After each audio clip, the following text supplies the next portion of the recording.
International news now, another serious mistake with far-reaching consequences. Those strong words from Russia's foreign ministry in reaction to Sweden and Finland signaling plans to join NATO. Russian President Vladimir Putin also said the move will, quote, demand a reaction.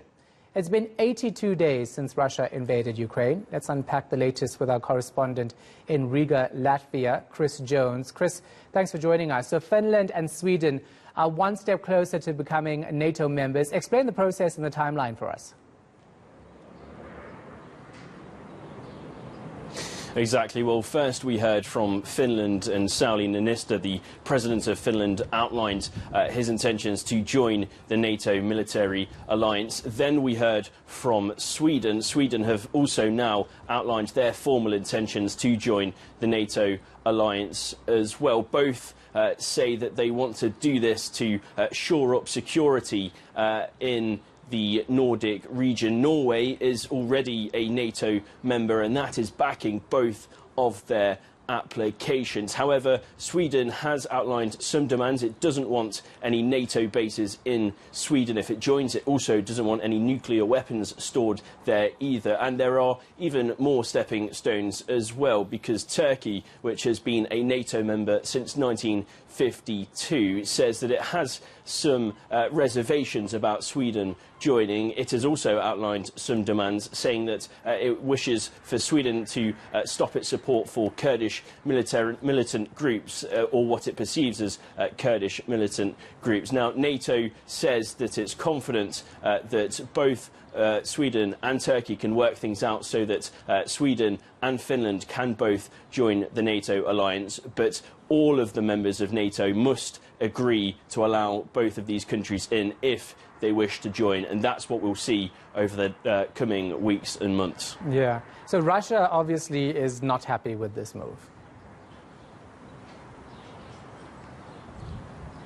Absolutely not. You can imagine the reaction that's come from Russia. Russia and Finland share a 1,300-kilometre long border, and so if Finland were to join NATO, then it would set into reality exactly what Vladimir Putin wanted to avoid when he invaded Ukraine. And that is a extended border with NATO. Now, we've heard from numerous bodies across the Russian regime throughout the past few days and weeks, and most recently we've heard from the Deputy Foreign Minister, Sergei Rybakov.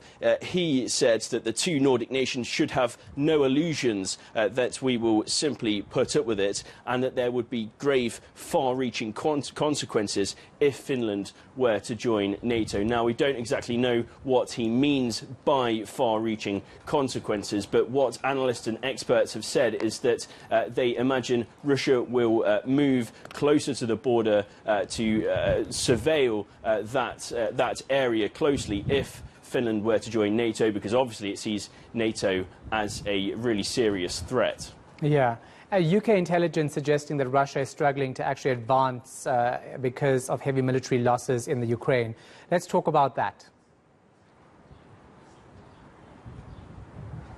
Exactly. There have been some really key strategic moments in this war in Ukraine of late. First, we saw Ukrainian forces push Russia out of Kyiv, the capital city.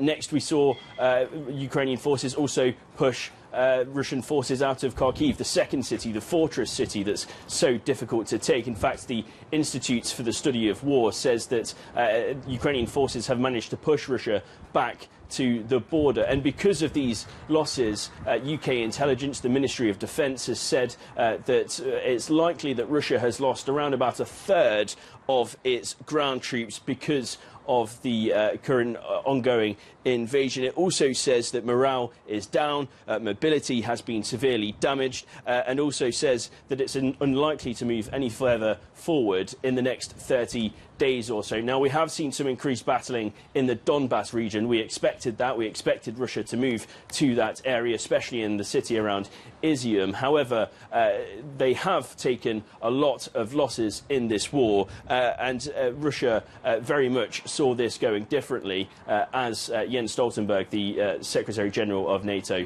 has said. All right, thank you so much for that. Appreciate the update. Our correspondent in Riga, Latvia, Chris Jones.